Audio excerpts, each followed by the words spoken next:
Il fait rayonner la natation chambérienne, c'est le Léon Marchand savoyard. Il est champion du monde, champion d'Europe et 2 fois champion de France. Jusqu'où va-t-il emmener la natation savoyarde? Il est avec nous aujourd'hui. Bienvenue Émile Vincent.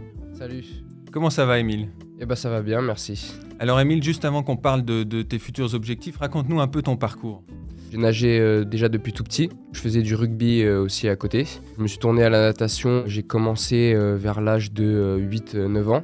J'étais directement dans le club à Chambéry au SOC. Et voilà, j'ai accroché. J'ai décidé d'en faire vraiment ma passion et mon métier peut-être. Et tu fais partie de l'équipe de France depuis quand? Je suis rentré en équipe de France l'année dernière avec mes premiers championnats d'Europe et du monde junior. D'accord, et en une année, tu es champion d'Europe, champion du monde? Ouais, c'est ça. Alors, il y a une question que tout le monde se pose quand on est champion du monde. On nage combien de temps par jour? Moi, je nage à peu près 2h30, 2h le matin, pareil le soir. Des fois un peu moins ou un peu plus, ça dépend de la période. Et tu te lèves à quelle heure? Enfin, fais-nous une journée type du champion du monde. C'est quoi ta journée type? Donc moi, je me lève à 5h30 le matin. Je fais un HRV de 10 minutes. HRV, c'est? HRV, donc c'est un test d'effort avec une ceinture au réveil pour savoir si on est en forme ou pas. Ensuite, je vais à la piscine, je plonge vers 6h35 dans l'eau. J'ai un entraînement de 1h45, 2h dans l'eau. Ensuite, où je vais en muscu, où je m'étire. Je rentre chez moi, je mange, je fais une sieste et je repars à la piscine l'après-midi pour un entraînement à peu près similaire que celui du matin. Donc tu nages 2 fois par jour, 1h le matin ou 2h le matin? Ouais, c'est ça. Et en rebelote l'après-midi? Exactement. D'accord, et ça tous les jours, 7 jours sur 7? Sauf le dimanche où on a repos.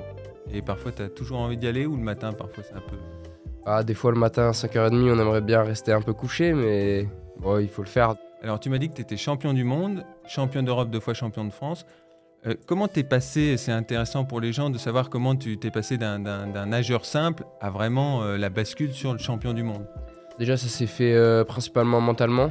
Au bout d'un moment, quand on pratique, on va dire en amateur, il faut se mettre des exigences bien plus élevées pour justement passer ce cap. C'est mentalement se dire, si je veux atteindre ce niveau-là, qu'est-ce qu'il faut que je mette en place? Une fois qu'on met les choses en place, on va dire que ça déroule, quoi. Donc tu es nageur en eau libre, c'est une pratique spécifique de la natation. Pourquoi tu as choisi la nage en eau libre? Déjà, j'aime beaucoup cette pratique puisque on est dans un environnement naturel. Les cours sont jamais les mêmes, liés à cet environnement qui est lui jamais le même. Donc on peut être en mer, en lac, l'eau peut être chaude, froide. Donc c'est vraiment des types de courses qui varient d'une course à l'autre. Je trouve que ça rend encore plus palpitant les courses. Donc tu peux nager dans la mer, dans les lacs, un peu de partout. Les championnats, c'est de partout, dans tous les environnements naturels. Ouais, c'est ça. Par exemple, les championnats d'Europe, on a nagé dans un site d'Aviron.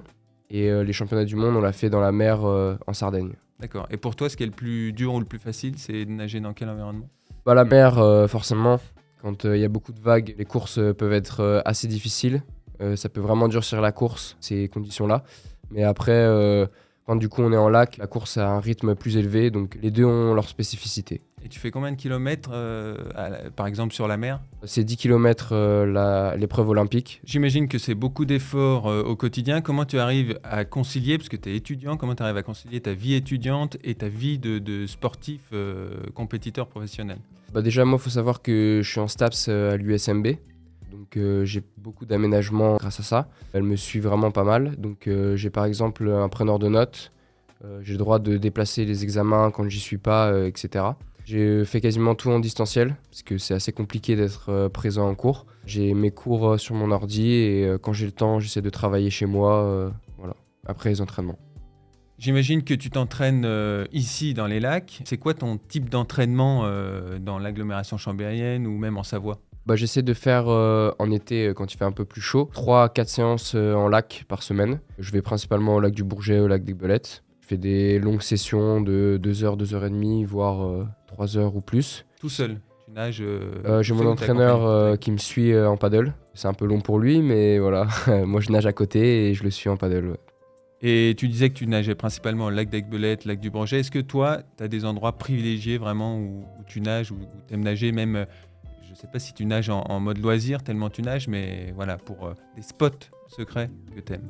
En mode loisir, non, je nage pas trop du coup, parce que voilà, les entraînements prennent beaucoup de temps, exactement. Et moi, au lac du Bourget, je vais à la plage des Kites. Et les bateaux à moteur n'ont pas le droit d'être là-bas, donc je fais des tours là-bas. Et après, lac d'Aiguebelette, comme on a les lignes d'aviron, je me mets sur le côté. Et elles font 2000-2500 mètres. Comme ça, je peux savoir ma distance. Donc tout l'été, quand l'eau est chaude, j'imagine tu nages, tu t'entraînes sur les lacs. Comment, tous les jours, tu trouves cette motivation pour toujours aller de l'avant et recommencer tes entraînements? Est-ce que tu as des préparateurs psychologiques? Est-ce que tu as une équipe autour de toi qui te motive ou est-ce que vraiment ça vient de toi? Bah, c'est sûr que des fois, on n'a pas trop envie de se mettre dans l'eau, surtout le matin, tout ça, quand on est fatigué. Je pense que c'est un contrat qu'on doit se faire avec soi-même pour maintenir une discipline tout au long de l'année et dans toutes les circonstances. Et après, oui, j'ai aussi une très bonne équipe autour de moi. J'ai mon entraîneur, les assistants coach et j'ai aussi d'autres nageurs qui nagent avec moi. C'est vraiment un tout qui fait que je peux tenir assez sereinement cette pratique tout au long de l'année. Et t'es bien au SOC Chambéry? On imagine qu'il y a des approches quand tu deviens champion du monde. Pour l'instant, tu restes au SOC Chambéry. Ouais, j'ai pas de raison de partir, j'ai tout ce qu'il me faut pour l'instant. J'ai des bonnes conditions d'entraînement, j'ai un bon entraîneur, j'ai aucune raison de m'en aller pour l'instant. Alors, parle-nous un peu de ta victoire de champion du monde. C'était sur le 4 x 1500 mètres, c'était en Sardaigne, je crois. Comment tu as ressenti les choses? Comment tu as vécu cette journée? Déjà le matin, on se lève, on est un peu stressé forcément parce qu'il y a la course. Après, l'avantage c'est que du coup c'était un relais, donc on était en équipe, donc c'est toujours plus facile de vivre ces moments-là quand on n'est pas seul. Moi, la course s'est plutôt bien déroulée. Je suis parti avec du retard et je savais que mon objectif c'était de rattraper. On a fait la stratégie de mettre 2 filles en première et ensuite les 2 garçons. Donc d'autres équipes avaient fait l'inverse, donc on allait avoir forcément un peu de retard. Mais les filles ont vraiment fait un bon boulot, du coup j'étais pas trop loin. J'ai donné mon relais quasiment en tête du groupe, donc c'est le dernier relayeur a réussi à finir en premier, donc c'était vraiment une très belle course. En plus, la vivre en équipe, c'est encore mieux. Donc voilà, c'était vraiment sympa. Alors, quand on gagne, qu'est-ce qu'on ressent? Bah, déjà plein de bonheur, de la fierté, bah, surtout une envie de continuer, de se dépasser encore plus, quoi. Parce que bah, on en veut toujours plus de ces sentiments-là et de ces victoires. T'en veux toujours plus, alors c'est quoi la suite? Mon rêve, c'est d'être champion olympique. Donc déjà, ce serait de participer aux Jeux de Los Angeles. Et après, essayer de décrocher cette médaille olympique. Los Angeles, c'est en 2028. Jusque-là, il va falloir être sélectionné. C'est quoi le parcours pour arriver jusqu'aux Jeux Olympiques? Ça va être essayer de faire des championnats d'Europe et des championnats du monde, toutes catégories. Et donc bien se placer là-dedans. Avoir des titres de champion de France le plus possible. Alors Émile, est-ce que tu es prêt du coup à nager pour les Jeux Olympiques comme les nageurs pour les JO 2024 ont nagé dans les eaux troubles de la Seine? Je suis prêt. Après, normalement, ça devrait être sur un bassin d'aviron. Ça sera déjà plus tranquille avec les courants et la pollution de l'eau, quoi. Donc voilà. Alors Émile, ton rêve? C'est d'être champion olympique. Eh ben, au moins, ça a le mérite d'être clair. En tout cas, on sera tous derrière toi et merci beaucoup pour tes performances et pour le rayonnement que tu apportes à Chambéry et à la Savoie. Bah, merci à vous.